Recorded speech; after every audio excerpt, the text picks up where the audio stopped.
on our live stream queue.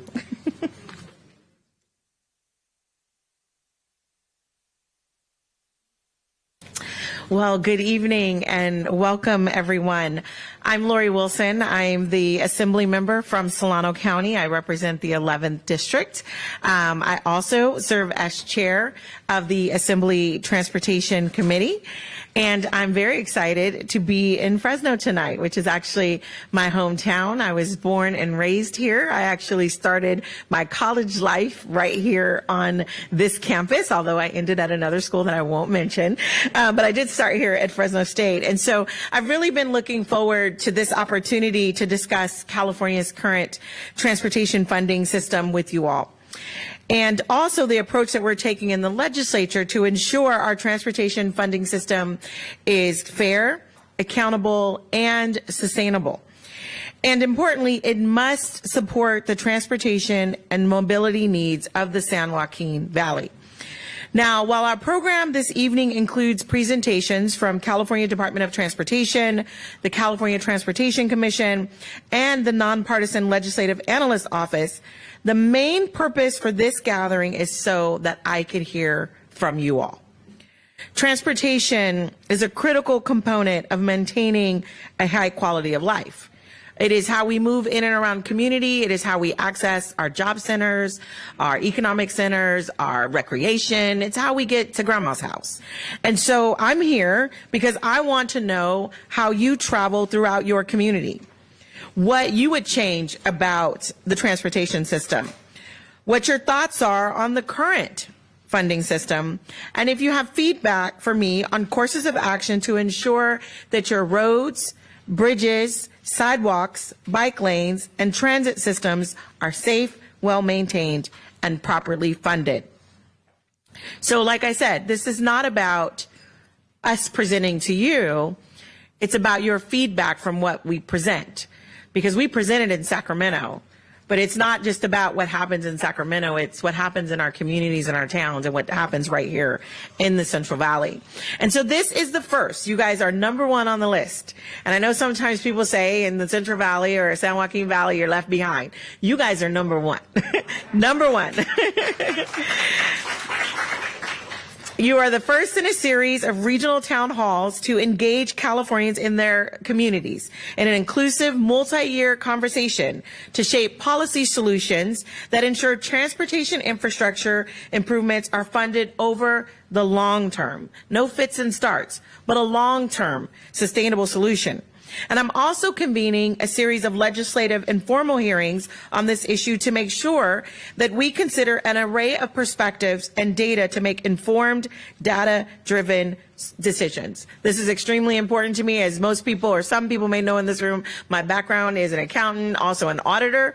I care about data, I care about information, I care that it's correct, and I want to make sure that when we're making policy decisions in Sacramento, we're including all the information we can, because we have to get this right. And your participation in this process is crucial to its success. And the success is we have a long-term sustainable solution that works for every single Californian. And that's what my goal is in the legislature as the Assembly member for the 11th District, but also as the transportation representative for the state, is that we build a California for everyone. And that means that we need to hear from everyone. And so I thank you for being here this evening. I'm going to thank you in advance for your active participation. How many people are ready to actively participate tonight?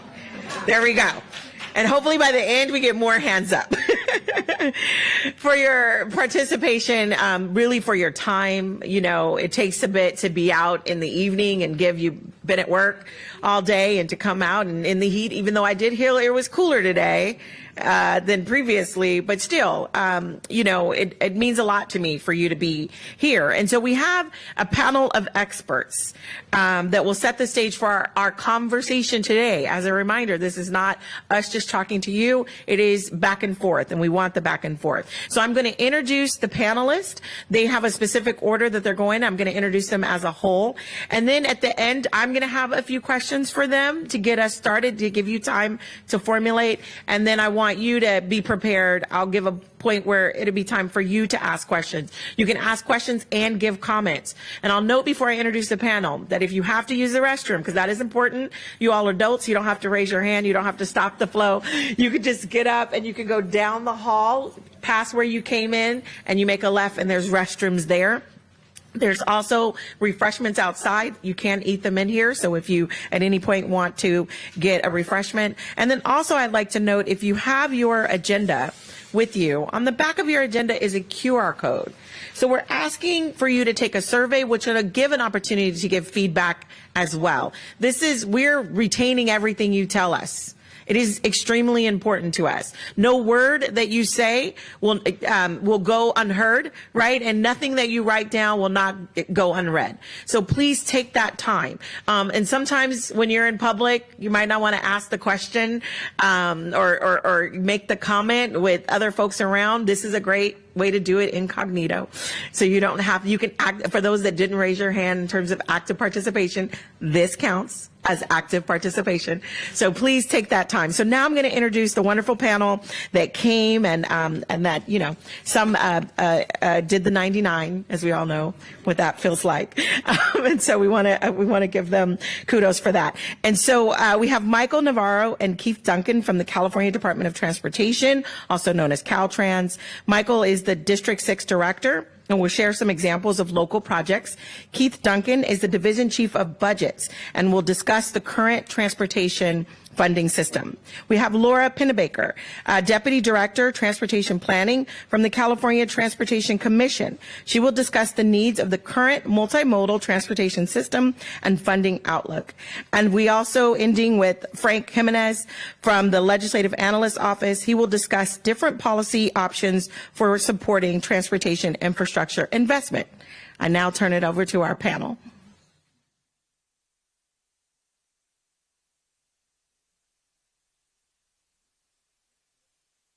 Might have to hit it again. Now try. No, I don't hear. We're going to get some tech real quick. And we can also do this mic.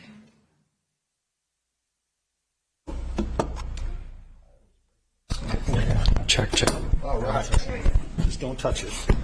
One more. I forgot someone extremely important. We have Alan Lau, District 10 Asset Integrator from the California Department of Transportation. Thank you. All right, we'll try this again. Okay, now it's working. Thank you, Assemblymember Wilson.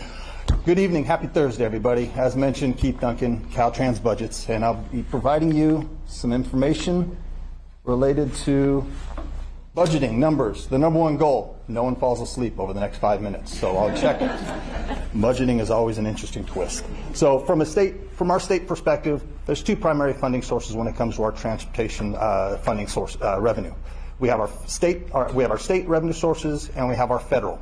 I know at the local level you have your local tax measures, and that's a bonus to be able to invest in your local streets and roads. But at least from a state level, when it comes to the fuel revenue, that's what we're going to be focusing on today. From a federal funding perspective, for our local streets and roads, as well as our state highway system, we receive funding from the from the Federal Highway Administration. Over the last couple of years, on average, we get about $5.8 billion funded through the Highway Trust Fund.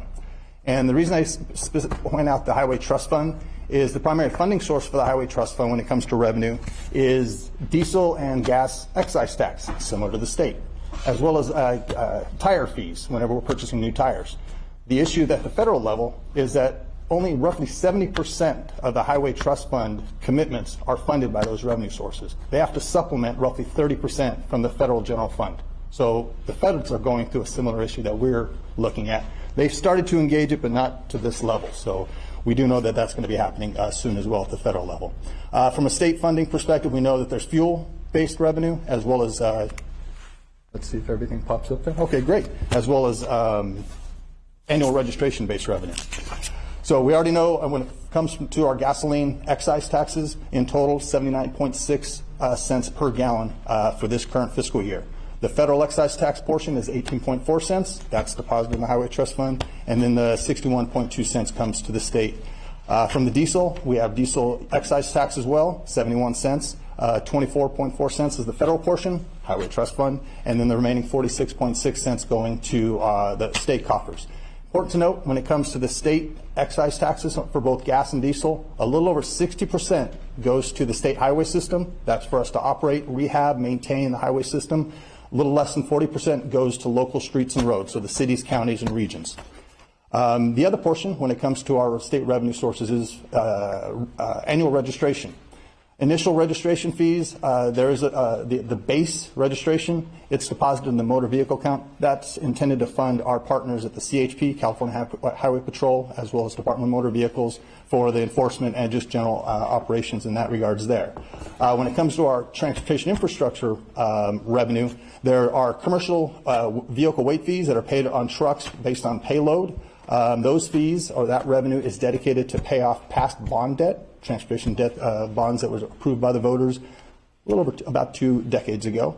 The other items, there's the transportation improvement fee with the passage of Senate Bill 1. There's a transportation improvement fee that it ranges anywhere from $32 up to $227, and it's based on the value of the vehicle. So the more expensive your vehicle is, the more higher that you'll be paying in that regards there. This TIF is assessed to all vehicles, whether you're fuel or electric vehicles. And this funding is split 50-50, 50 to for the rehab and maintenance of the highway system, and 50% to local streets and roads. And then the last item is related to zero emission vehicle fee. It's officially the road improvement fee, but this is specific assessed to zero emission vehicles. Currently, it's about $118 per vehicle, and it's paid by for a zero electric vehicle or zero emission vehicles model year 2020 and newer. So if you happen to drive a 2019 or a 2018, you're not paying it. But, and again, similar to the TIF, this RIF revenue is split 50-50, 50% to the highway system, 50% to local streets and roads. There we go. Fun pie charts. So the punchline to the whole thing is almost 3/4 of the state revenue sources is based on fuel.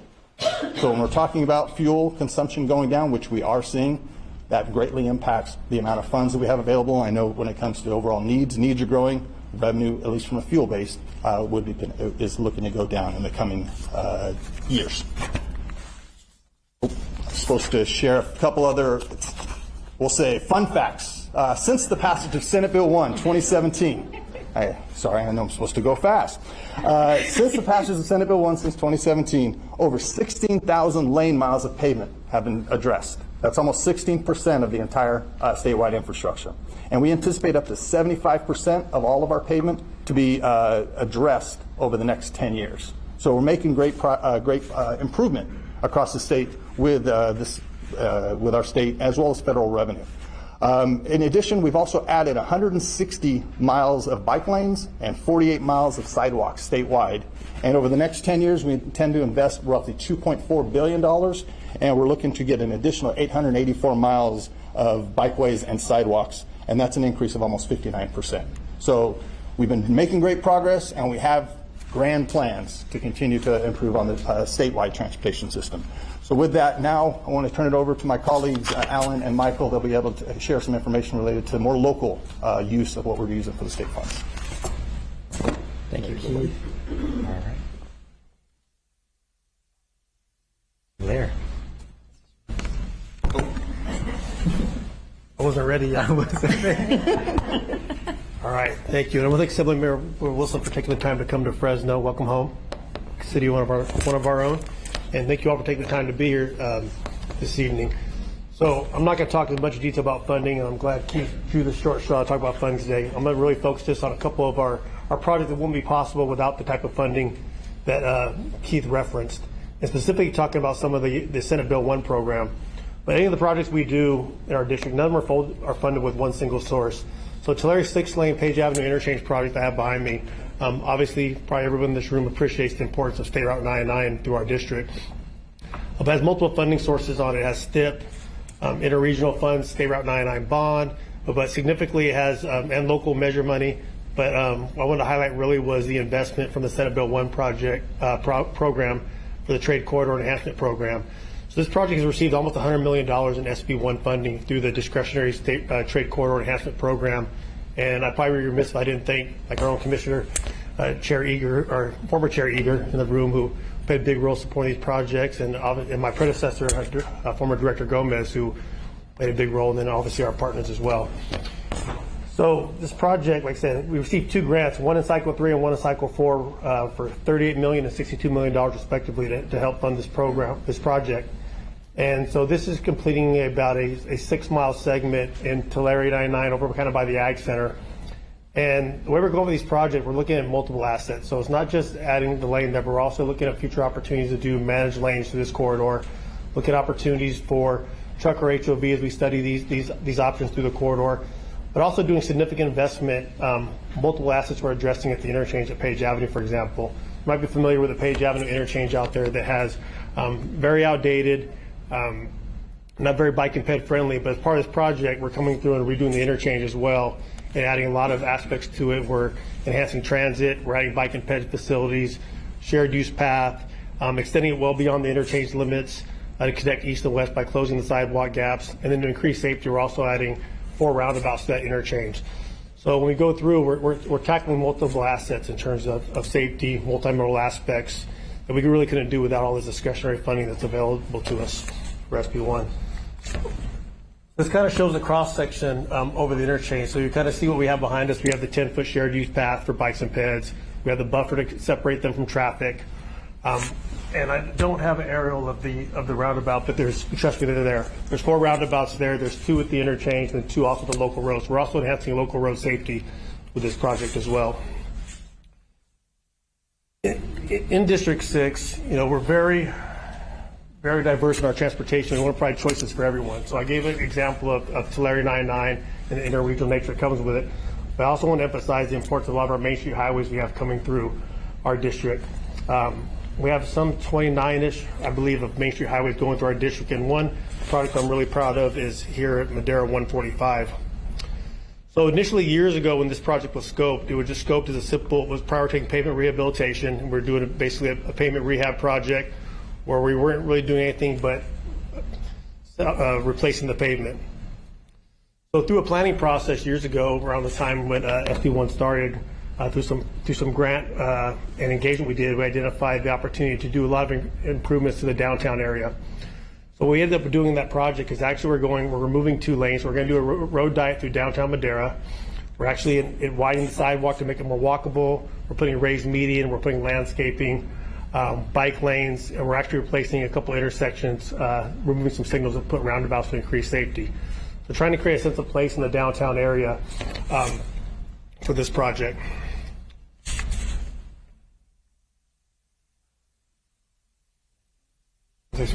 I'm supposed to have one more slide, but I think it's at the end.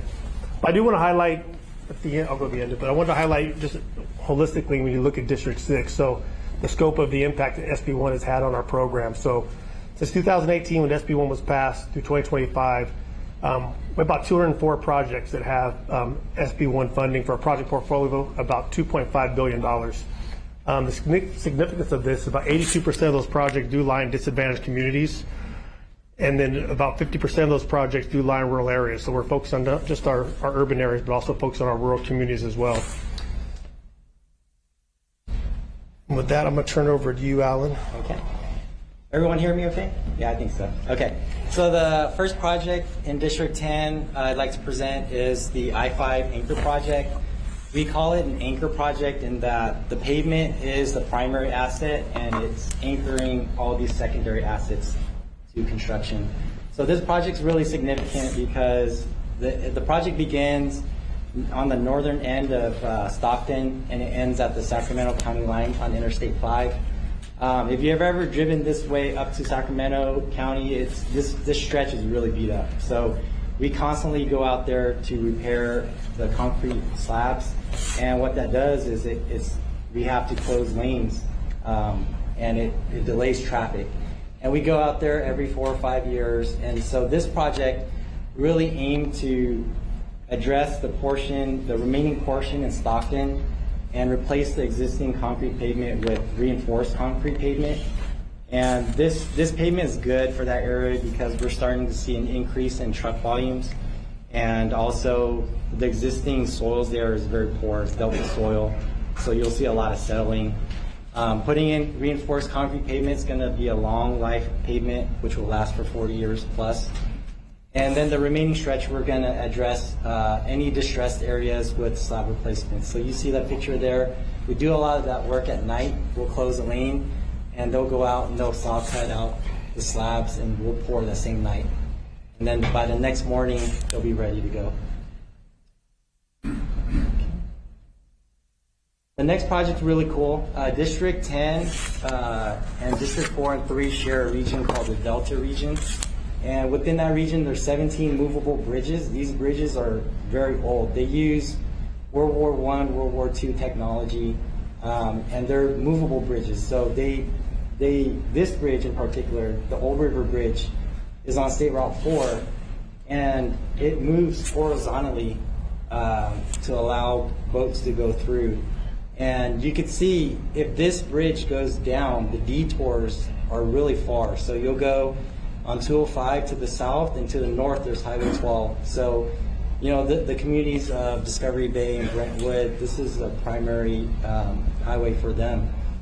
Some of the things to look at is we don't really treat this bridge like a bridge. We actually look at it like a car, right? So all of the mechanical components of the bridge, with the more use, the more, as it gets older, you have to repair it, you have to tune it, and it got to a point where we had to replace, like, complete replacement of certain components. This bridge, being built in 1915, is about time. So the picture on the left, that's called a center pivot, and that's what the bridge sits on, and it's actually what rotates the bridge. And the picture on the right, we had to put in new electrical conduits, and that work happens in the water. And you can see there, you know, that's the long conduit that they're putting in. I can go and take this one. I think there's a slide I was looking for at the end. So I just wanted to highlight this website. So you see, Al and I already talked about a couple projects in the interest of time. But if you visit the website, BuildCalifornia.gov, that's Caltrans, and you really go through and get the full portfolio of all the projects, the investment that's gone into our region, and the types of projects they are. So they're kind of broken down. You see the 5 different categories of projects, but then broken down further to about, I think, 18 different categories of projects. So like I said, you'll see how successful we did the different competitive programs, where the fundings come from. I think in our region, Alan and mine combined here in the Valley, in terms of discretionary funding through SB1 grants, we brought in about $580 million just in discretionary grants through the SB1 competitive program. So we've been very successful. But yeah, for more information or different community projects, please visit this website. Before we go on, I'm going to move this microphone over just to make sure we capture everyone. You got the questions. Okay, good evening, everyone. My name is Laura Pennybaker, and I'm the Deputy Director for Transportation Planning at the California Transportation Commission. And I wanted to start my presentation off tonight with a little context around what the Commission is and how we are different than Caltrans. So Caltrans, as I'm sure you all are aware, is the owner and operator of the state highway system. You know, they plan and implement projects, and I want to take a minute to just appreciate what Michael and Alan just presented in terms of project successes and all of the good work that they have been doing. In terms of who the Commission is and what we do, we have 11 members. 9 are appointed by the governor and 2 are appointed by the legislature. And I do want to acknowledge that we have longtime Fresno resident and Commissioner Leanne Eager here with us tonight. Yes. She's probably not a stranger to most of you in the room. And then in terms of what we do at the Commission oversees state funding programs, including the SB1 programs that Michael and Alan were just referencing. The Commission also allocates funding to multimodal projects all around the state. And then last but certainly not least, we do advise the legislature on transportation funding policy. And we are very fortunate to have Assemblymember Wilson as an ex officio member on our commission, and just greatly appreciate the leadership and energy that she's bringing to this topic. So a little bit more about what the Commission does, just for some context. The Commission does allocate funding based on statute to Caltrans. You're welcome. Also to cities, counties, and transit providers, really to help those entities implement their priority projects. So given our role in helping to fund projects, we wanted to we really are very interested in making sure that the transportation funding system in California is fair, accountable, and sustainable into the future. So my role today on this presentation will be to share some findings and recommendations from a recent assessment that the Commission completed that looked at transportation infrastructure needs statewide and the revenues available for those needs over a 10-year period. So my hope is that after my part of the panel, you all will have a little bit better sense of the magnitude of transportation needs statewide and better understand how those needs are outpacing our available revenues. So I will give a brief overview of the needs assessment, I'll go over our findings, and then finally I'll touch on some of our recommendations.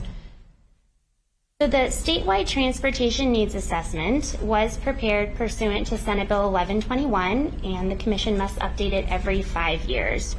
Our first report, the 2025 State and Local Transportation Needs Assessment, identifies California's multimodal transportation needs, the revenue available to cover those needs, and then analyzes the difference between our needs and available revenue through the year 2035.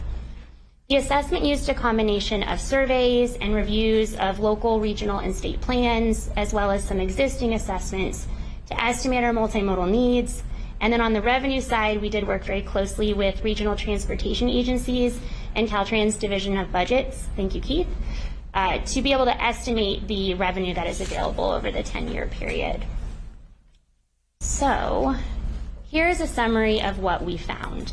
On the left side, you will see that over the 10-year period, just under $757 billion worth of needs were identified across these facility categories. And on the right side, we have a total of $572 billion in anticipated revenue.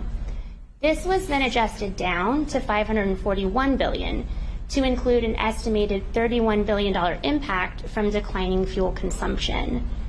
And that decline can be attributed to improved vehicle technology. Spoiler alert, we have a shortfall. Our 10-year shortfall is just over $215 billion. So in other words, our needs are expected to outpace our revenue sources to the tune of over $20 billion per year based on how we currently fund transportation. Since the passage of Senate Bill 1 back in 2017, we have been working very hard to invest in critical transportation infrastructure, and we've been working with our partners at Caltrans and locally and with regions, and we've collectively achieved some very tremendous successes in delivering projects. I think that was very evident in Michael and Alan's presentations, and I really want to make sure that that's something that we keep in mind throughout the course of tonight. However, Senate Bill 1 was clear that it was not intended to meet all of California's state and transportation needs over the long term. So as you can see in this slide, the assessment is projecting a decline in fuel tax revenues, the very revenues that fund our transportation improvements throughout the state. And then the assessment is also clearly indicating that relying on fuel taxes to fund transportation infrastructure is not sustainable in the long term. So to meet our state goals of safety, equity, climate action, and economic prosperity, the transportation funding system in California must be modernized to be fair, accountable, and sustainable into the future. So as part of the assessment, we worked with a group of stakeholders through a public process to identify some initial recommendations on how to achieve this. So as part of the recommendations process, we developed a set of first principles that are these circular bubble things on this slide. These principles reflect the goals that transportation infrastructure must support. And they were based on existing state goals and then further developed with stakeholder input. So as the legislature considers solutions and mechanisms for sustainable funding, these principles can help inform that discussion. And now to our recommendations. So given the shortfall and the impact to critical infrastructure, the assessment recommends a phased implementation of a sustainable funding mechanism to fully replace the gas tax. Now this could take on different forms, and some potential funding mechanisms will be discussed later in this panel. An important goal in this process overall, that the assessment conveys is that we need to figure out how to stop the near-term loss of funding due to declining fuel consumption. And we need to determine a long-term solution to modernize how we fund transportation infrastructure. So the state is looking to the legislature, all levels of government, community, industry, academia, to consider the options available and to help identify the most sustainable, transparent, and equitable solution to this issue. We know there's a problem. Our needs are outpacing our revenues, and we believe that now is the time to start discussing what a potential solution might be.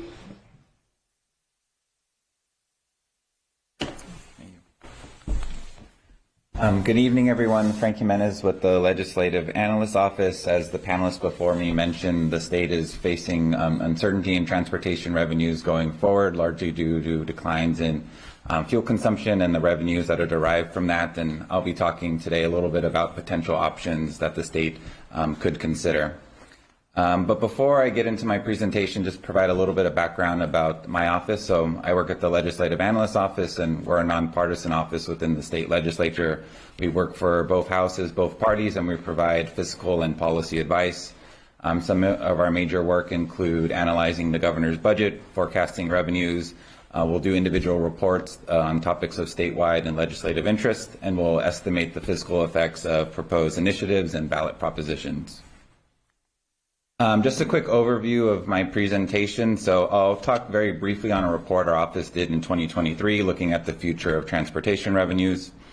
In that report, we identify a couple options that the state could consider in addressing future funding gaps.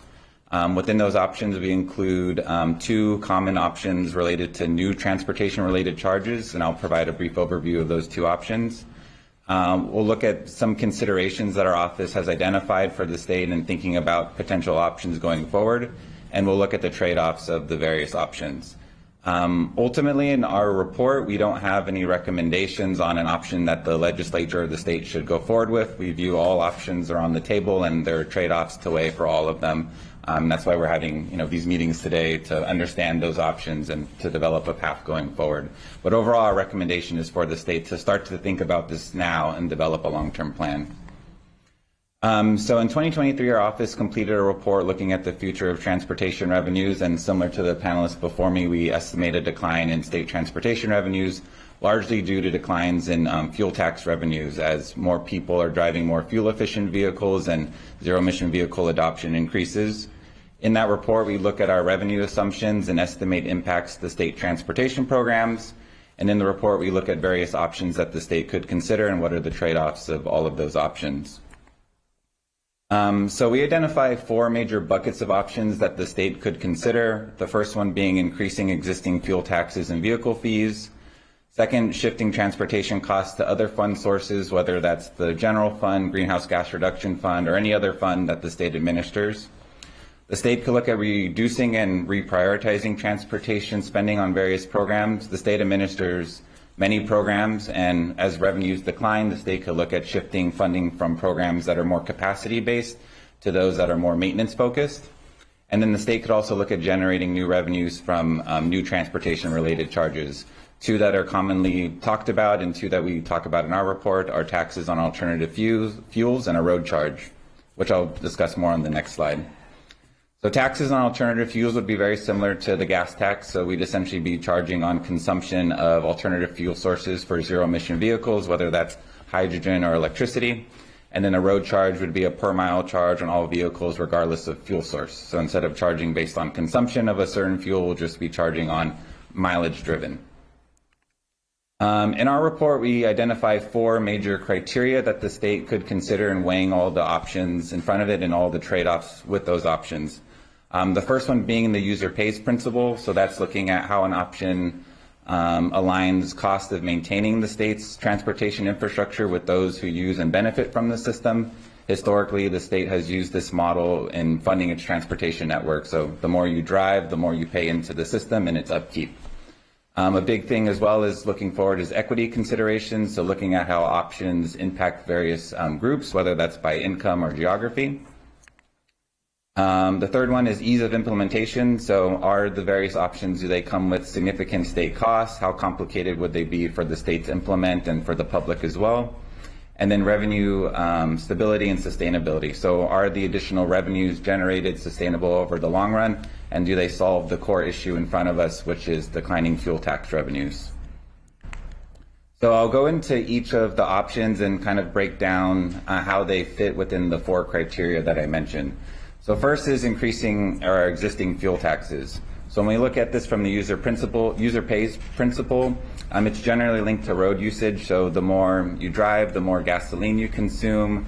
However, in recent decades, this has started to drift away. We all drive different vehicles that have different fuel efficiency. So 2 people could be driving the same amount of miles, but they're going to pay different amounts in gas tax just because they have different fuel efficiency. So while it generally aligns with this principle in recent decades, it's started to drift away.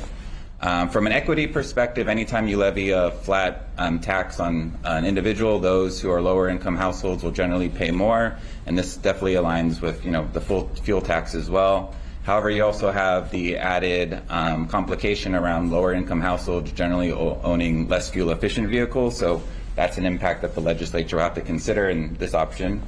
Ease of implementation, collecting the gas tax for the state is very cost effective. We actually don't collect the gas tax at the retail level, it's collected at the wholesaler level. So the state can readily collect that revenue, and just increasing it would be relatively easy for the state to implement. When it comes to revenue stability and sustainability, we can increase the gas tax or the diesel excise tax, and those revenues would be realized immediately, but over time they would continue to diminish because more people are driving more fuel efficient vehicles and driving more zero emission vehicles as well. We could also look at increasing existing vehicle fees. When it comes to the user pays principle, it's not generally aligned to road usage. If it's a flat fee, people are driving different amounts, but they're still paying the flat fee. But in a broad sense, it more or less is within the scope of the user pays principle because we're charging vehicle owners who are likely driving and using the state's transportation system. From an equity perspective, there's going to be larger impacts to lower income households. However, this could be mitigated to a certain extent based on how these increases were implemented.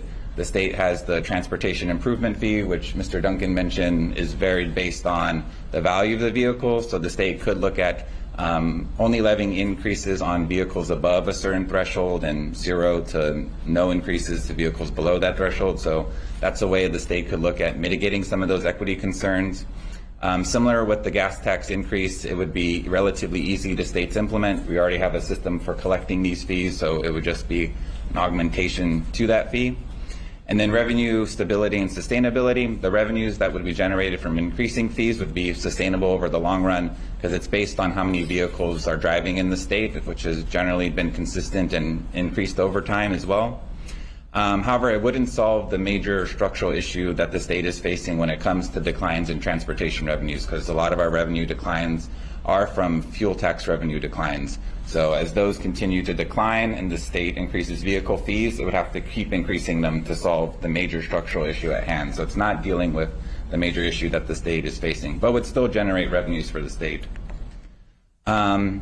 The state could also shift transportation costs to other fund sources. The more we get away from fuel taxes and vehicle fees, we're also getting away from the user pays principle because it wouldn't be linked to road usage.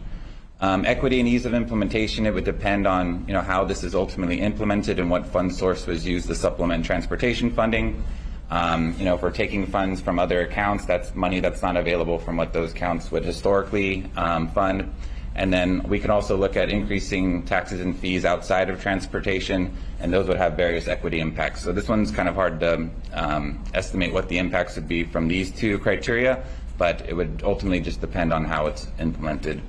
On the revenue stability and sustainability, same thing that we see on the vehicle fee side. We can shift costs from other accounts to transportation, but fuel tax revenues will continue to decline. So that will require us taking more money from other accounts. We're not really solving the major issue at hand for the state.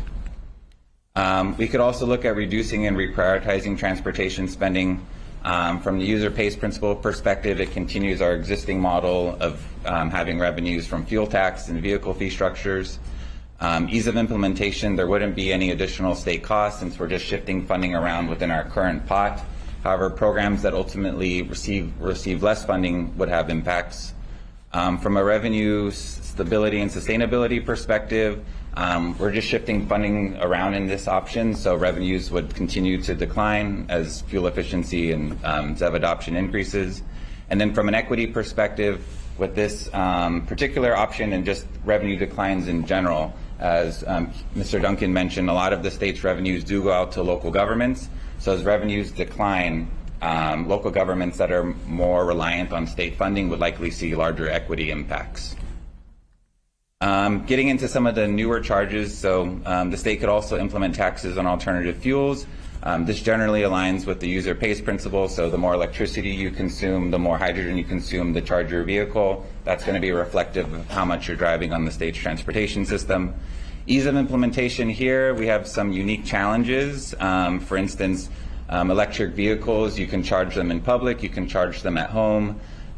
We can easily know how much electricity is being used to charge a vehicle in public because there's a charger there, but most charging actually occurs at the home, and there's no real way for the state to measure, how much electricity an individual is using to charge their vehicle at home. That would require installing some sort of technology that can differentiate between, you using your toaster oven versus charging your vehicle. So very complicated process to obtain that information to charge people based on electricity used at home charging. From an equity perspective, similarly, larger impacts to lower income households. And you also have the additional complication if we're not able to charge based on charging at home, that would mean we would charge on only public stations. And generally, higher income individuals are able to charge at home, or lower income individuals are renters and would be public charging, so that places a disproportionate impact there. On the revenue sustainability side, the revenues would be realized. However, while we are tackling the zero emission vehicle side of it, we're also not tackling in this option declines in fuel tax revenues just from increasing fuel efficiency. So just conventional vehicles are getting more fuel efficient. So we've kind of solved one problem, but we're not solving the full problem there. And then finally, the last slide, implementing a road charge. So this is directly related to the user pays principle because we're charging people specifically on how much they drive. From an equity perspective, it would still have larger impacts on lower income households, but it could offset some of the inequities we see under the current fuel tax system. So those individuals who drive vehicles that aren't as fuel efficient, they may end up benefiting under a road charge system. Ease of implementation, this one would likely require significant new structures for the state to implement to both collect the revenues, set up a system where individuals are able to report how much they're driving. So that would be costly for the state to implement. Not to say that those revenues, wouldn't outweigh the cost, but it's very different than our current system of just collecting gas tax from the wholesaler level. And then revenue stability and sustainability, it addresses both issues that are at hand with declining fuel tax revenues related to fuel efficiency and zero emission vehicle adoption, because we're just charging all vehicles based on mileage. So regardless of how much fuel they're consuming or what type of vehicle you have, everyone's paying the same flat rate. So this is our report in kind of a high level, and happy to answer any questions you have. But yeah, complicated issue, and this is one that the state will have to weigh all these various options and trade-offs at hand. Thank you. Can we give a round of applause to our panel? I have questions we can ask. I see a hand raised, and so what we'll do is, if you're not raising your hands, I'm going to ask questions. If you are raising your hands, you're going to ask questions. When we exhaust all our questions, we're actually going to invite the panel to return to the seats, and then we're going to have a discussion. And so I'll ask a prompt, and we'll talk about that. But I wanted to make sure that you were able to get an opportunity to get everything you can from this expert panel. As a reminder, especially for those who came in later, on the back, this is your agenda. On the back of your agenda is a QR code. This is where you can fill out a survey. We'd like everyone to participate, but also an opportunity to provide feedback. So if you don't, or ask a question there, and we will get a response to you. So if you have an opportunity, if you don't have an opportunity to participate vocally here today, you can do it in a written format here, and it does include a survey that we'd like everyone to participate in. So I see the first hand, and I think, and there's a second hand and third. We have multiple hands. Yay! I might not ever ask a question. question. But I'll start to the beautiful lady over here who looks like my sister, which bothers me, but she is my mother. And so we'll let her start with the questions. And I think do we have a microphone, or should we give them mine or take one of these, or what's the best way to make sure the question is heard? Give them mine. Okay.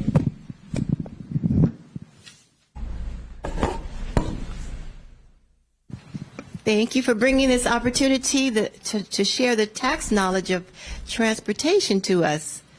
My name is Susan Yarbrough, and I am part of the working poor. Now, I'm trying to go to school at night and get a night job. I saw that there is a tax way at the top for gas that takes out money to aid in the road and the markings of the road. My issue is I can't see the road. The markings are off. I attempted to go a night class last year. Couldn't see the road. I had to quit. So I'm wondering what part or how do you address repainting and remarking the roads so we can have better access for working poor people to get better income and have a nicer accessible to education and jobs in a safe manner.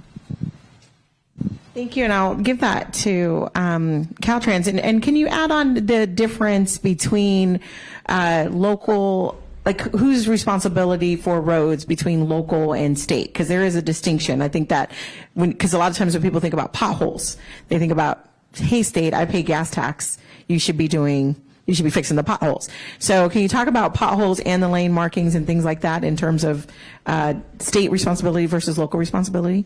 Sure. Can you hear me okay still? Perfect. I'm glad to see my maintenance and operations deputies in the audience in case we have any maintenance questions. But to separate between the two, obviously state highway system, you look at an area like in District 6 here with the Shields, you have the State Route 41, State Route 160, 68, 180. Those are state facilities that we're owners, operators, and we maintain. You might see in some of our smaller communities, our rural communities, like the example I gave earlier, Madera 145, known as Yosemite Avenue, has a local street name, but is a state highway system. Kerman 180, 145, same thing, Whites Bridge, etc. Those will fall under state jurisdiction. So various treatments for maintaining those roads and striping. To your point, so we have like our general maintenance budget that we'll go through and should be touching those things up on a regular basis. Sometimes they're responsive. If it's complaint driven, we hear about it, we respond if we can. Our maintenance crew should be monitoring that as well. There's times where the road needs significant rehab, like the 145 example I gave, where we're basically going to rehabilitate the whole road, grind it down, restripe when we repave it, etc. But some of the things we do is normal general maintenance to hopefully maintain it where they are visible, to your point. And then there's times where we have to do total reconstruction. Sure. I spoke to my assemblyman in this district. It was the residential department, residential areas, paid for striping, and I'm like, well, that doesn't make sense. This road is not. And that's part of the local funding, but there is SB1 funds that go to state as well as trickle down to local, and so then it's working with your local. Cities and counties. The transportation agency there to be able to do it. So we can follow up and get you some more information about who to actually complain to. Mm-hmm.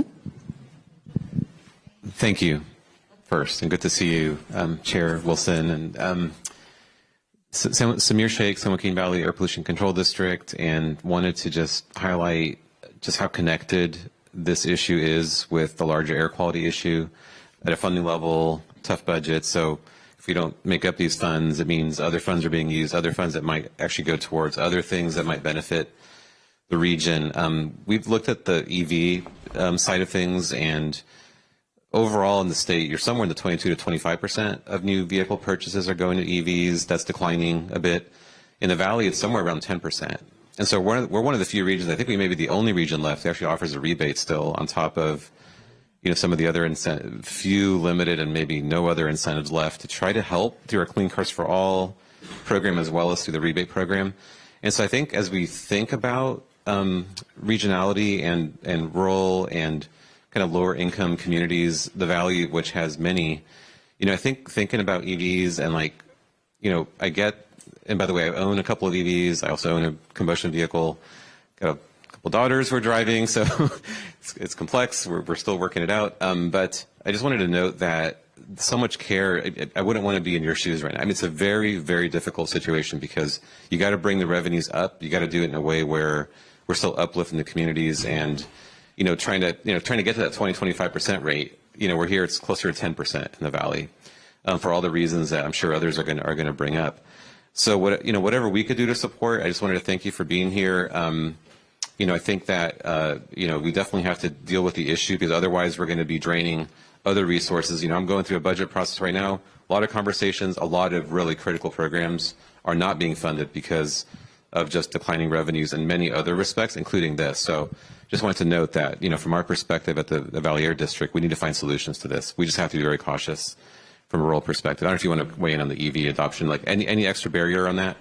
We'll continue to make it more difficult for folks to I'd have to consider. have follow-up conversation. Thank you for being here, and I've been a beneficiary of your rebate program a few times, so I appreciate that as well. And Keith, do we know how, as we've looked at the declining revenues related to fuel efficiency or the transition to zero emission vehicles, do we know how fast that decline is really? And do we see that distinction between like Bay Area region compared to Central Valley and such? Right now, from a statewide perspective, the latest economic details from the California Department of Finance, our fuel excise tax revenue is going to continue to stay relatively, we'll say flat. We're looking about 4 to 5 years out is when we're going to start to see that downward shift. Overall, transportation revenue continues. It's not going down because of the other registration-based item revenue sources, but at least for fuel, it's flat, but we are looking about 4 to 5 years out. 4 to 5 years where you'll see a statewide decline, even though you might see some pockets here or there based on adoption. Okay, thank you. I saw here, and I saw over here. So we're gonna go here, and then we're gonna go over here. Okay. Thank you. And for the woman on the end here that just asked the question, I'm sorry, I'm answering questions for you, so sorry about that.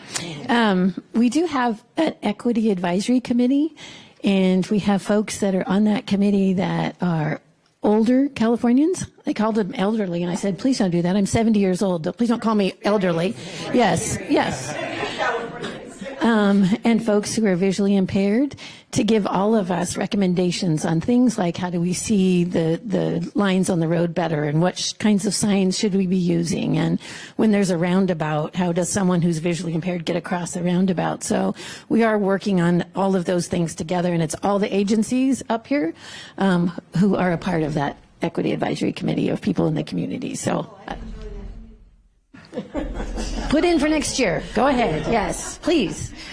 I did want to ask if someone could talk about the EV pilot project road charge. And I know we don't have somebody here from that committee, but maybe if you could talk from a high level on what it is and what we're doing there, because that, and I'm looking at you, Laura, I know.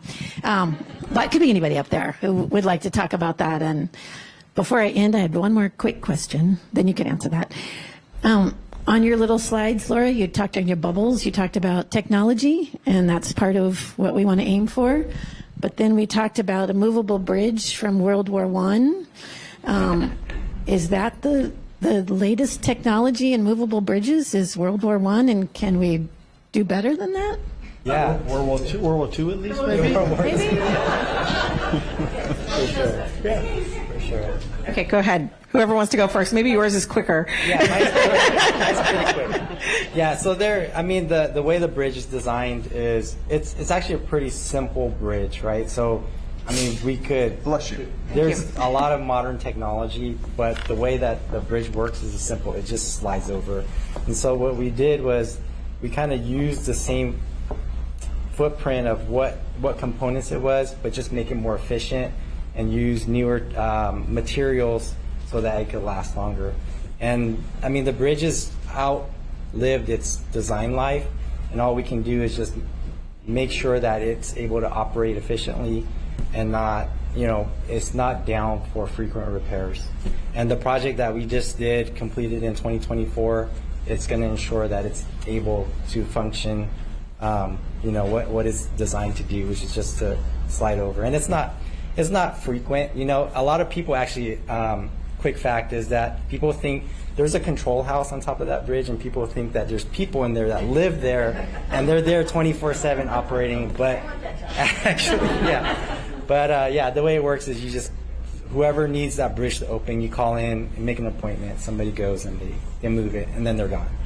And so, I mean, if you have a 1950 car, I mean, like, you're kind of limited in technology you can put into that. It's still, you can put a new motor, but that motor is going to be similar to what was in it originally. It's just going to be newer. It's going to probably run a little bit better, but you can't put magnets on it, and it's going to levitate and things like that. So it's not going to look like the Back to the Future car? You could. But, for this bridge, we gave it a remodel. Okay. A remodel. Not modernized, but more efficient. Kind of like some new knees or new hips kind of deal. Okay. All right, Laura. Okay, thank you, Commissioner Eager, for that question around road usage charging. And what I'll do is I'll answer the parts of it that I can, and then I may let Keith Duncan chime in, since Caltrans is the agency that is actually implementing the testing of road charge. So the state has been studying road usage charging and most recently completed a pilot. That pilot ran from August of 2024 through January of 2025, and it tested different ways to measure mileage and also to collect revenue. I participated. If anyone would like to know how my experience was, I'm happy to share. But the state is actively looking at road usage charging, and the commission has a road usage charging technical advisory committee, and the purpose of that committee is to provide recommendations on the design and evaluation of these pilots. And I did want to mention that behind you in your blind spot is Supervisor Rob Poitras, who is on our committee. So I wanted to thank him for being here today and for the work that he's done to advise Caltrans and CalSTA, the State Transportation Agency, on the road usage charging pilot studies that are underway. And I don't know, Keith, if you want to add anything. I think you did a wonderful job. There's been a couple pilots that have been done. The initial pilots were, how do we record? How do you record and report mileage?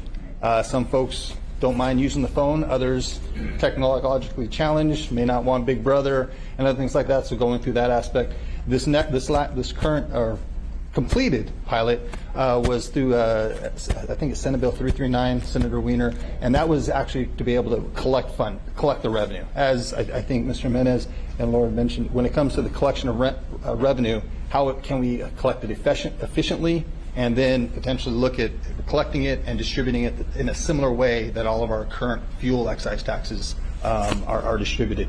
There's several tranches of funds, different programs that the gas excise tax goes to. So trying to see if we're getting one collection fee, is it easy to flow, or is it more complicated, which then we're looking at potential additional administrative needs, costs, and everything like that. So there's a lot of things going on behind the scenes, but the report from the latest pilot is being worked on, and it's due to legislature in the coming months. So there. But no, Lori did a wonderful job. Yeah. Oh, go ahead. Oh, and I just wanted to make a final plug for a really easy to remember website where you can learn more about the road charge pilot, and that's caroadcharge.com. And it's a great website. Usually state websites are not great, and I think they've done a really good job of presenting information about how the state's been studying. So thank you, Laura. Sometimes it's about honesty, right? And I will say, if that piqued your interest, definitely go to the site, as she said, caroadcharge.com. But also, my assembly office, or transportation, as chair of transportation, we're hosting oversight hearing on August 25th, where we'll look at all the pilots that have been done so far. In the state of California, there have been at least three. And then also what other states are doing. And so those will be live streamed. You can come to the committee hearing in Sacramento, but you can also watch the hearing live, and you can also watch the archive of it. So if it's something that's interesting you, if something that interests you, you can see that on August 25th and online thereafter. Now we'll turn it over to the supervisor. Very good. Thank you, Assembly Member. My name is Rob Poitras, and I'm a Madera County Supervisor. It's that great gateway to Yosemite just north of here. And I've been a member of the Road User Technical Advisory Committee since not 2020, not 2018, but 2014. Many of you were in sixth grade in 2014. I'm looking around here. And you're thinking, oh, 2014, well, that's nice. That's 11 years ago. Yeah, it's been 11 years since we started talking about road charge and having an all, because we've known about that this thing was going to be coming years ago.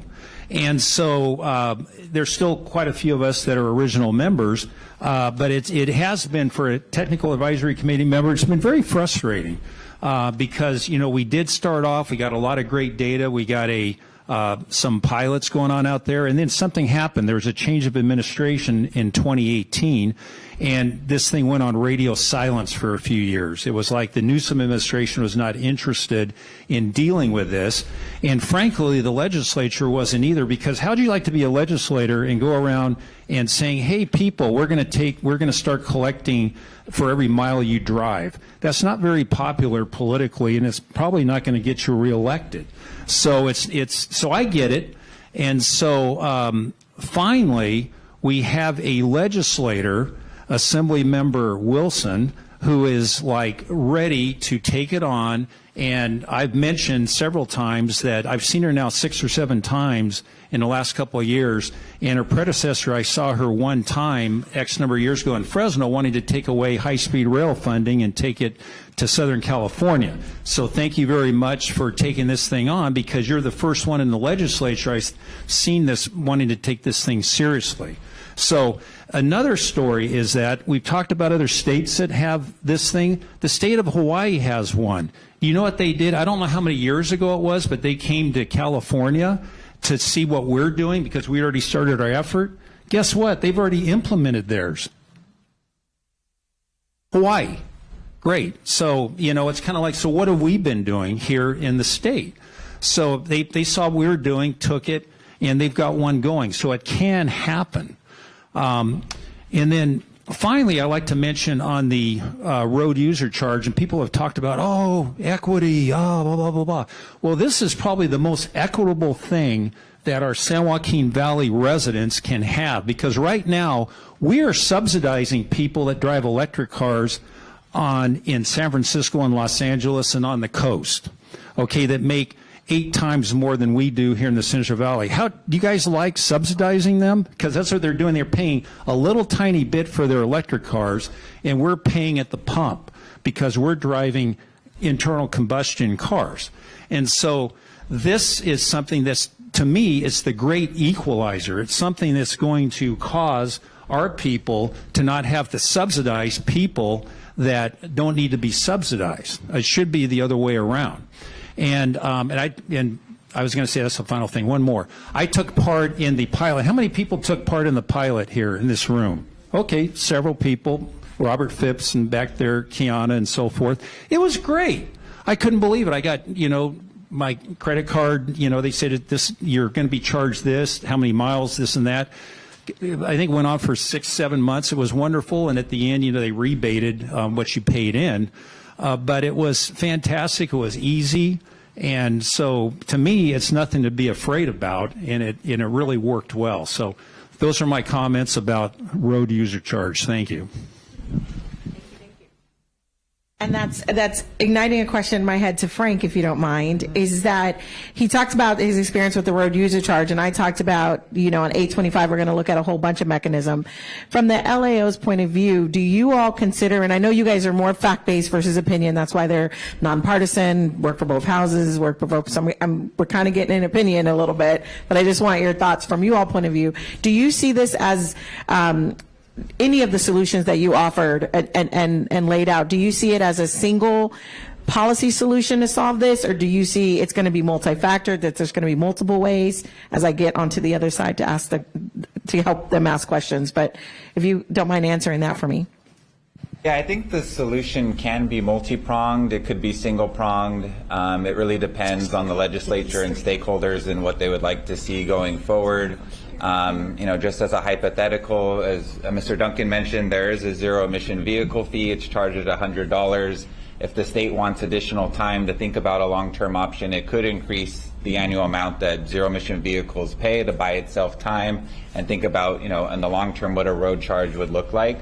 So while there may be a solution that we see as the final one, the revenues are still going to decline as we figure out, how do we get to that longer term solution. So there are intermediate things that the state could do to buy itself additional time. Thank you. Thank you. Hi, everyone. Sandra Celedon with Fresno Building Healthy Communities.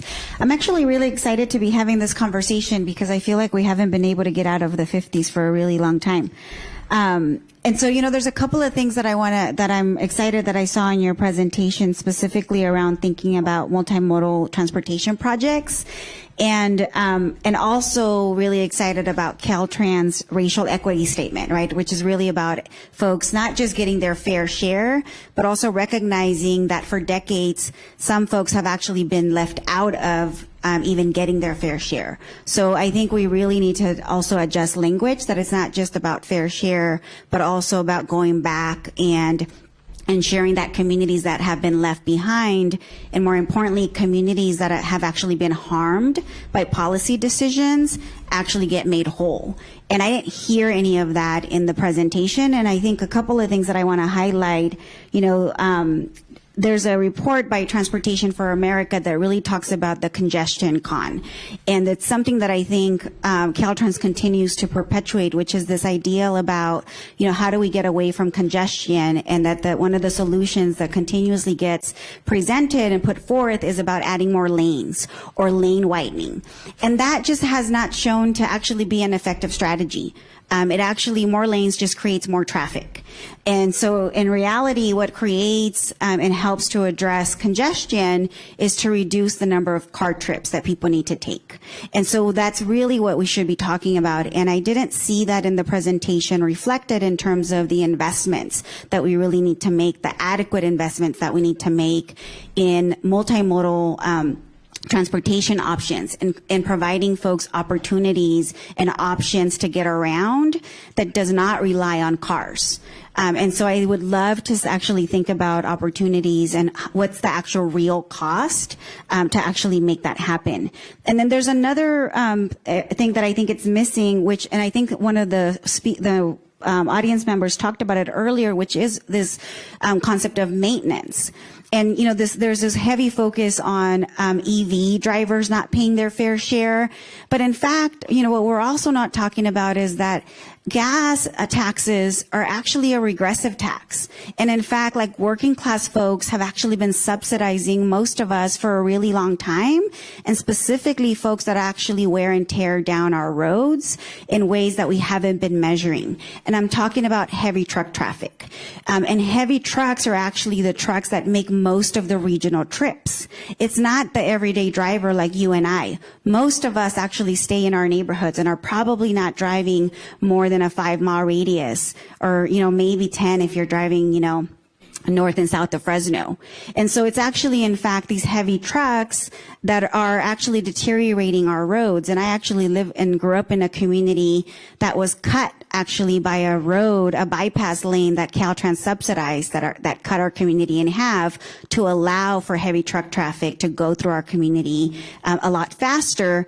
And not only did that allow those trucks to go through faster, but what it did is it completely eroded our local roads time and time again. And those folks haven't paid their fair share. And that's not reflected either in any of the projections. So I'm wondering why we're not talking about heavy truck traffic and those heavy truck operators.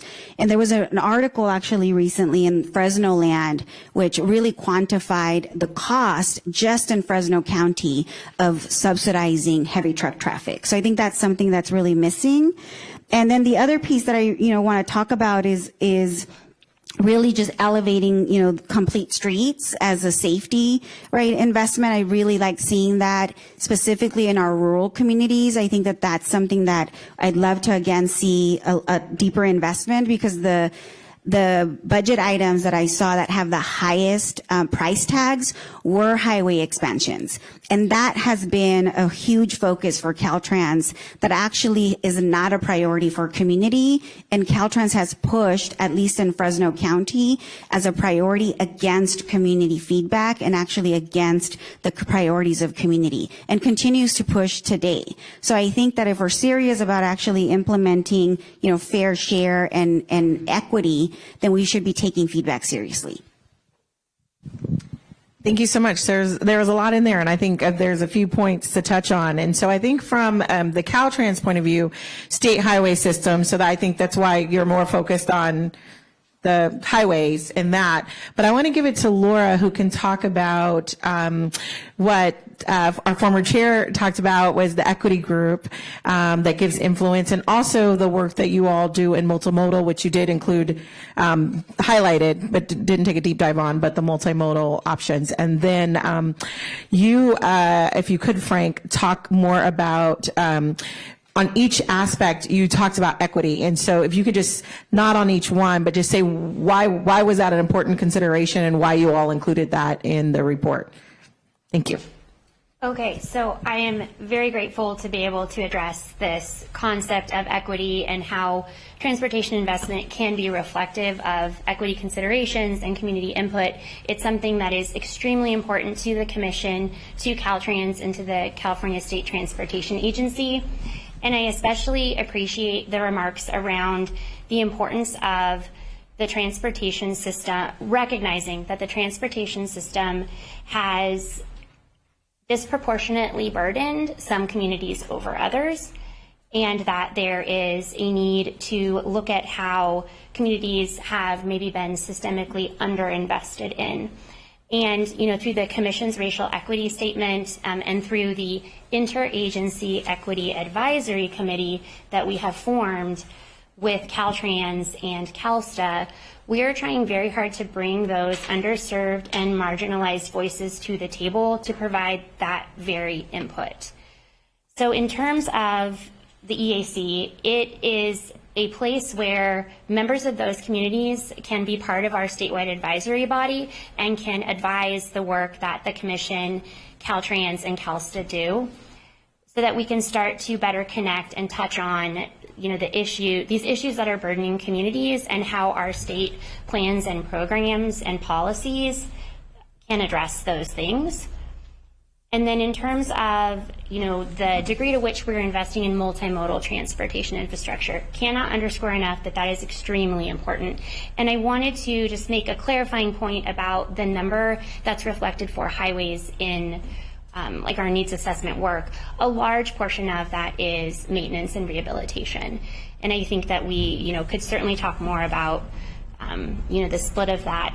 But I think it's important to recognize that the Commission, through the SB1 programs, has been working very hard to fund multimodal investments all around the state. We just recently adopted our Cycle 5 of our SB1 programs, and a really good example of a program that gets at that multimodal nature of a project would be our Solutions for Congested Corridors program, where we fund projects that have transit investment. We are funding managed capacity on the state highway system, and we are ensuring that those projects are proposing like a multimodal solution to the problem. So definitely hear the concern there, and think it's something that we take very seriously and that Caltrans takes very seriously as they are designing and implementing projects. And I think just to add that, you talked about significant investment in maintenance, and if you look at our funding program, our bread and butter is really our SHOP program, which is adding in capacity. And essentially every SHOP program project we look at, when we're working, the priority is most invested pavement. We are doing complete streets projects with almost every pavement project we do now. We mentioned the road diet projects we're doing. We're adding the bike lanes. We're filling in sidewalk gaps. So there's multimodal complete streets projects or components mixed into every one of those projects. You mentioned the SCCP program. Appreciate you bringing that up. We haven't been in line to compete for that program in prior years, but we're wrapping up a comprehensive multimodal corridor plan to put us in position to be able to compete for that kind of funding source, because as we look at some of the gaps on 99, we're looking at strategies to where we could we're adding the lane, but we're also looking at opportunities to convert the lane to do a managed lane strategy to improve operations. So we're not inducing more demand and adding DMT, but then also doing, like I said, the multimodal complete streets aspects where we can, where we're touching an interchange. And so we're actually addressing safety, trying to manage DMT, and then in some cases we're actually looking at adding, EV vehicle infrastructure as well to those projects. So they're very multifaceted.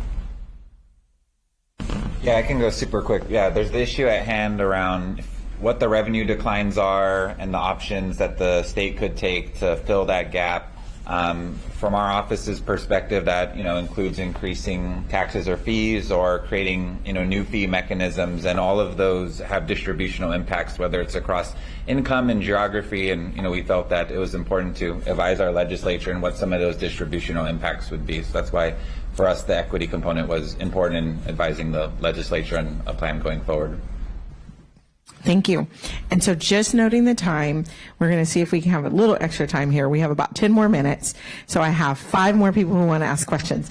And so as a reminder, we have our QR code above where you can give information.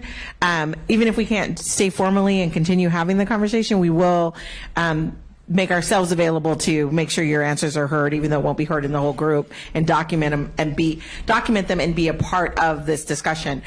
We are hosting 4 more of these across the state, as well as a virtual one at the end. Once we get through the whole state, we'll have another one of these virtual. So you'll have an opportunity to participate, or encourage other people to participate, as you I hope you enjoyed it and said, you know what, you guys need to have your voice weighed in, they're listening, and that you participate. Encourage them to participate in the virtual one if they can't make it to one that's near their home. So I'm going to go to here, I'm going to go here, I'm going to go here. If we have time, we're going to go there, and then we're going to go there. Okay? Thank you. All right. Good evening, everyone. My name is Emma de la Rosa. Sorry.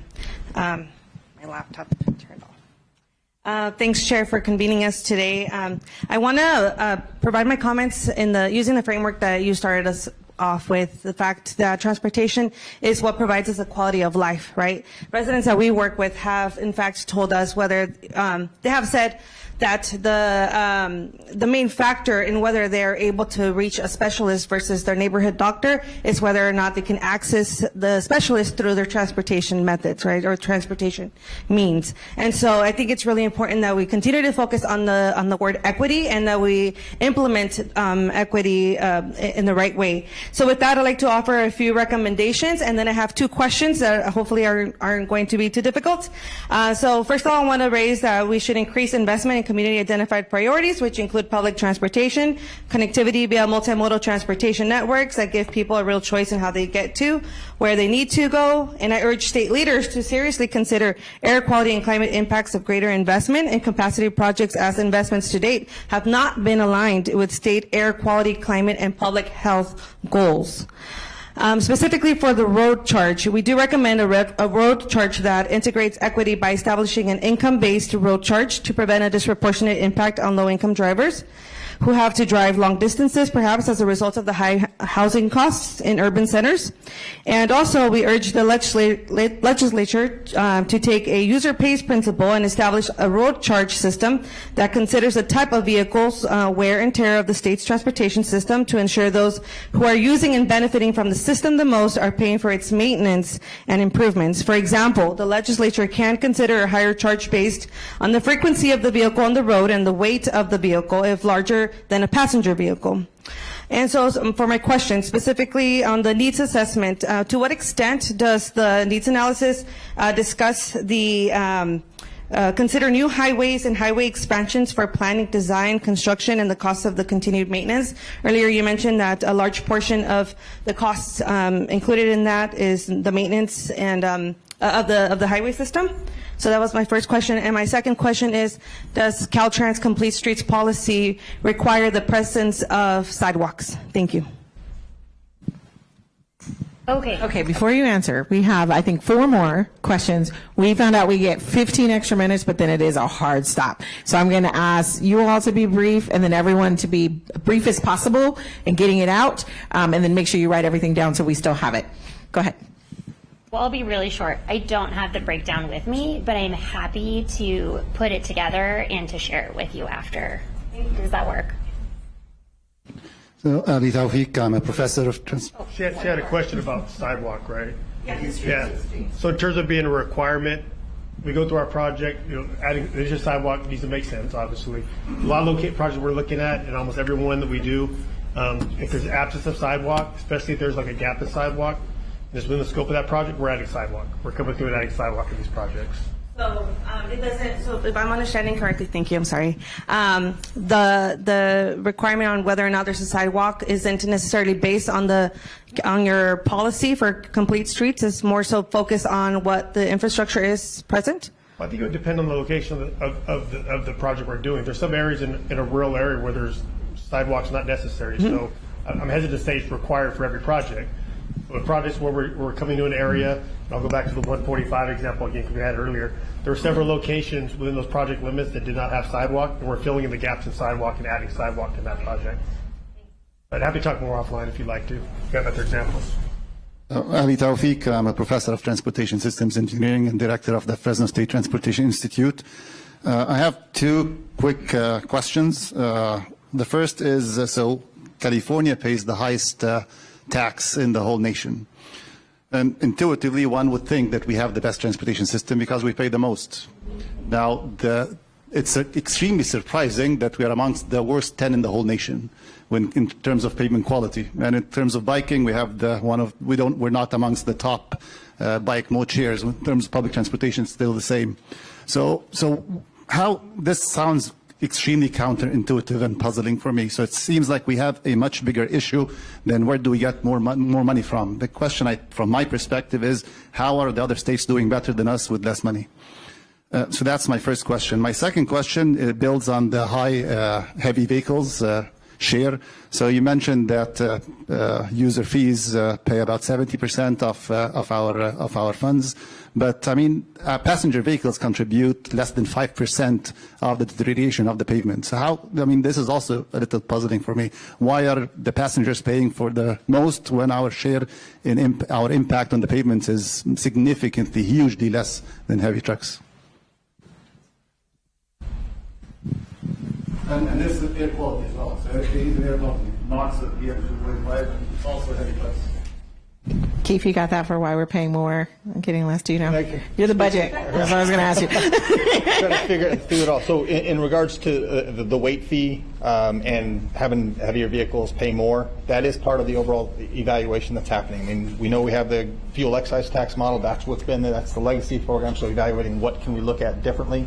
Obviously, to your point, the heavier ones cause the greatest impact, so that could be an option. That's part of this whole evaluation process that Assemblywoman Wilson is getting started. Size of California, the needs assessment that Laura mentioned, our demand, our needs across the state, both on the state highway system, local streets and roads, is so much greater. Yes, we do have one of the highest when it comes to the state excise tax, but is it enough? We are investing it all into both state and local, but the needs are just that much greater. I know that's a quick answer, and I know that's not the greatest answer, but we do have information that's available in our State Highway System Management Plan as well as on the website, the Build.ca, regarding what we're able to do, but we can get you more information. I agree with Chair Wilson or CPC. I think this is something that we need to study. I mean, it seems like, we're not average. We're way worse than everyone else.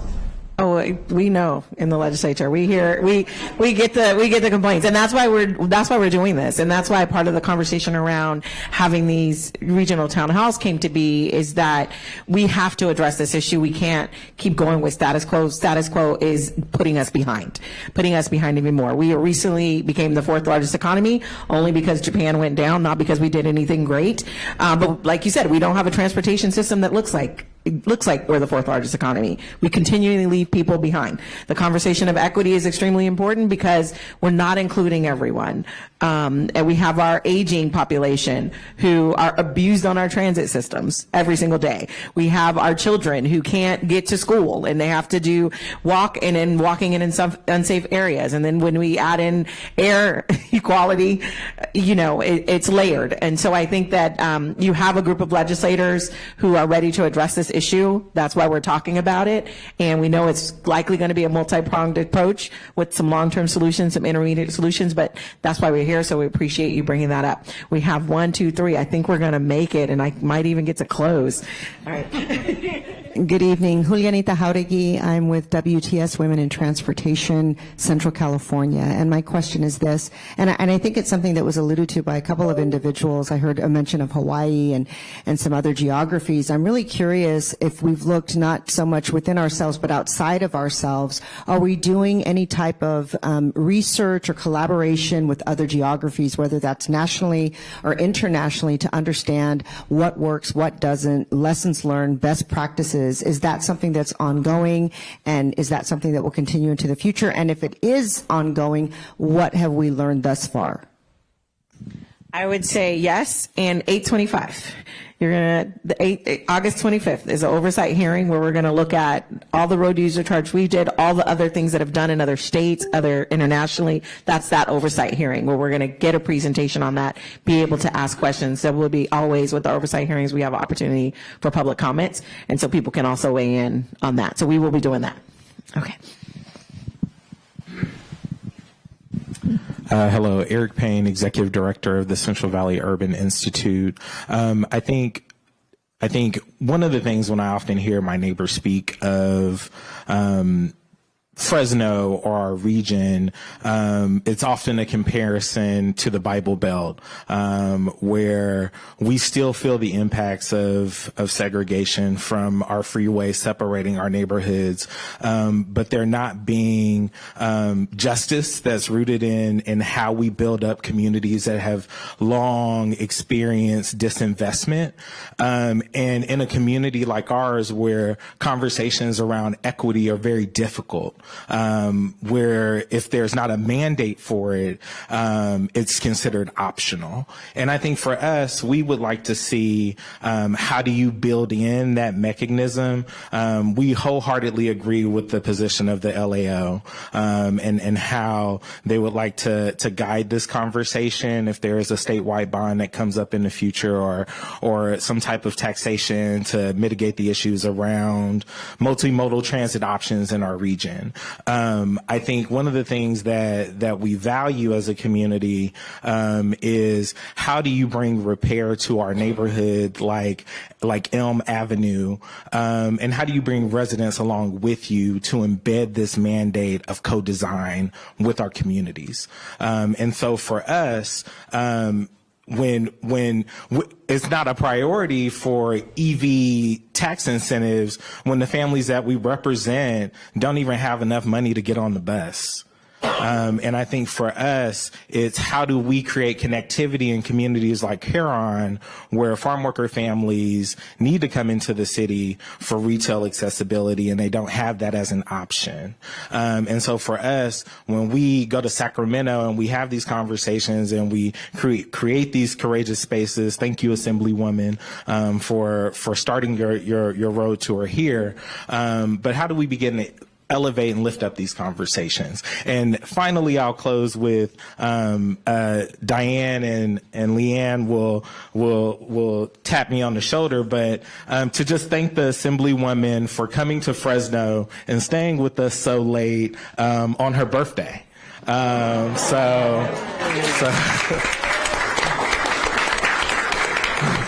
So thank you, and we share a deep appreciation because you're a homegrown girl, and thank you for always considering us in these conversations. Thank you. And I know that each one has talked about their equity framework and how extremely important it is. And part of that has come out through the work of the legislature. The legislature has been growing in its diversity, not just sometimes when people think about diversity, they think just of the color of your skin, but just in age, right? And you know, we have a renters caucus now, right? Because in their socioeconomic background, and I'm proud to be a part of the most diverse legislature in our state's history. And so a lot of the work that they've done has come out of bills of saying, hey, we want you to look at this from that lens, and they get more of them because they come through my committee. And so I think that we are looking at how do we repair the damage from the past. But at the same time, how do we then, the only way to repair is to fund it, right? And so how do we fund our future that provides this lens of what does a multimodal transportation system look like when you're looking at equity and not leaving people behind, and also doing that repair work, right? And connecting communities. We've had disconnected communities, but we have to connect them again. But it takes money to connect them. That's infrastructure, right? And so it's not about not building infrastructure anymore, but making sure we're being smart and strategic about it. And guess what? We're going to get that last question in. Look at you all. You guys are active. I love it. Yeah. I was actually in preschool in 2014. But hey, everybody, Pedro Hernandez. I'll keep things brief because the concert that I'm going to after this, doors already opened. But actually, I have just a couple of comments in regards to just like this whole funding situation.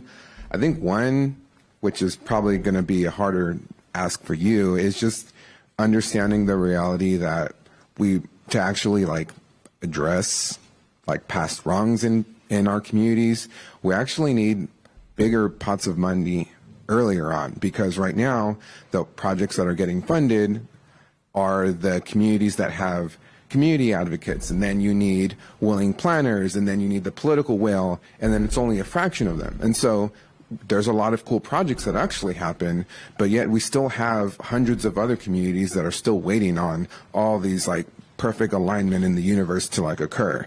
And so I think what I'm really trying to get at here is like to understand the power that like large pots of money have to setting a lot of these processes and unlocking some of that political will to make sure there's projects and outcomes for the San Joaquin Valley. I think another thing I wanted to raise here is that a lot of the projects, or first of all, I'll say like, yeah, like I get that your job is a lot, like the mission is to like increase safety for drivers, reduce VMTs, right? Like address air pollution and climate change. And that's been a lot of the main discussion here. But I'm wondering like, why has there been no discussion for like your wildlife crossing pilot projects, right? Or like how are the needs for like the rest of the ecosystem and wildlife that we all need to prevent ecological collapse, which we are also experiencing, and that's also stemming the biodiversity loss is a huge priority of this administration as well too. So I guess I want to ask like, why hasn't that been a part of this discussion yet?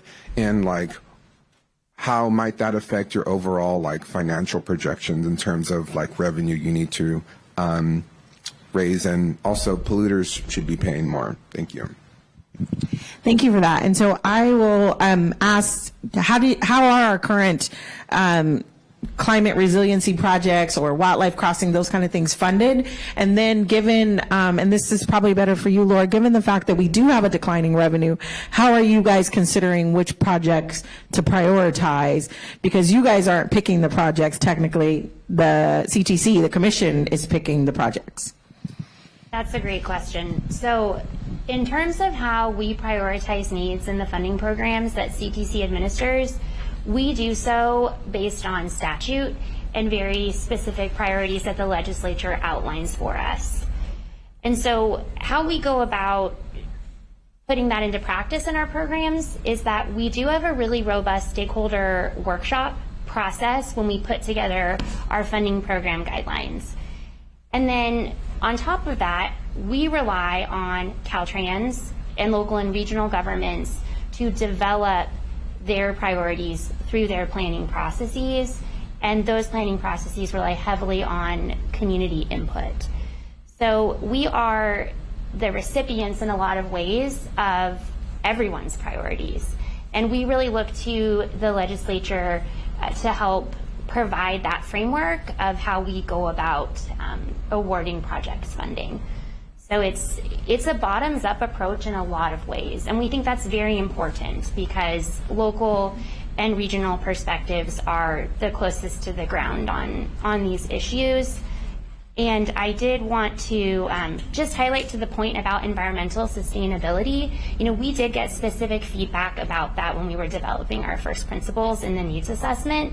And I think we have a tendency to focus a lot on climate resiliency, which is incredibly important, but we don't want to lose that overall environmental stewardship piece as well. So your wildlife crossings and other resource protection. Was I supposed to talk about climate resilience investment, or is that for them? No. I was just saying how do you prioritize all of that stuff? And you answered that. You answered that really well. And so we have made it to where we have 6 minutes left, and I know you guys are probably going to rush up and ask other questions. So I want to give time for do that. And so thank you. Thank you for being here tonight. Thank you for prioritizing being a part of this conversation. Thank you to the person who is going to be late to the concert. And being a part and giving comments. And you've heard that the gas tax has been a predominant tax mechanism for raising revenue to maintain and improve multimodal transportation in our state and really across the country. In essence, the gas tax has really served as a user fee, and it was viewed for decades as a fair user-based system. So the more you drive, the more you pay for wear and tear on the system. But over time, fuel efficiency in some vehicles have resulted in road users paying different prices for the same use of transportation infrastructure. We just saw that clearly displayed, whether it's EV or, as some noted, our heavy-duty trucks. So fuel efficiency can range from less than 20 miles per gallon to over 50 miles per gallon. And so beyond this, the state's success in transitioning to zero-emission vehicles has created additional unintended consequences. In California, to help incentivize the transition, zero-emission drivers pay only a fraction of what drivers of gas-powered vehicles pay. And as more drivers pay less, funding for our multimodal transportation system is becoming increasingly unfair and inequitable. And I think that's been on display in every single presentation. And this problem, as also been noted, is not unique to California. Several other states are already exploring and adopting solutions to address looming transportation funding shortfalls without raising the gas tax. And I have to tell you, as a legislator, if I go a day without hearing about the gas tax, I'm probably not doing my job and being out. I must be at home in my bed, because people care about how much they're paying in gas tax. And then with our refineries under threat of closure, this issue of fuel is becoming more and more important, and the cost of fuel, and how, yeah, that'll give more gas tax, but that's on the backs of all of you. And we know that it is unfair. It is inequitable. That presentation showed us that. So I'm so glad that we were able to have this discussion and some of the comments back and forth. We are going to continue it. There's the survey that's up there. Please take time to do that. You can share it with others who weren't here. We have the other, like I said, this is first in a series. There are other town halls. When you hear about us doing another town hall, please share that with your friends or family in that area and tell them they should come and be a part of this conversation. We are going to end with a virtual town hall, so there is an opportunity to participate virtually. So if someone is in the high north or couldn't make even tonight, the same format where we'll have a presentation and you'll get the back and forth will exist. So please participate. This is not about the work we do in Sacramento. This is about the work we do in California.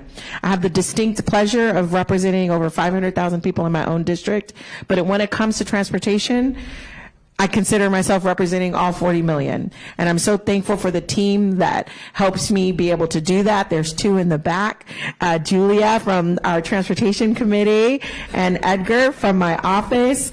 I also want to thank Fresno State for hosting us. The Fresno State Transportation Institute, who came out in force, the Maddie Institute, which I am repping their pin, and so excited about that. California Department of Transportation, our California Transportation Commission, and also our LAO, who I love and adore them. They provide us so much good advice, and if you haven't had a chance to check out their website, it's not going to be like sexy, maybe like the Cal Road Charge, but it's going to be a whole bunch of information. They have done a report on everything living, and since we're living, dynamic, breathing people, those reports change over time. Check them out. And also, we extended an invitation to the other legislators that represent this area. As much as I want to claim the Central Valley, I do represent the North.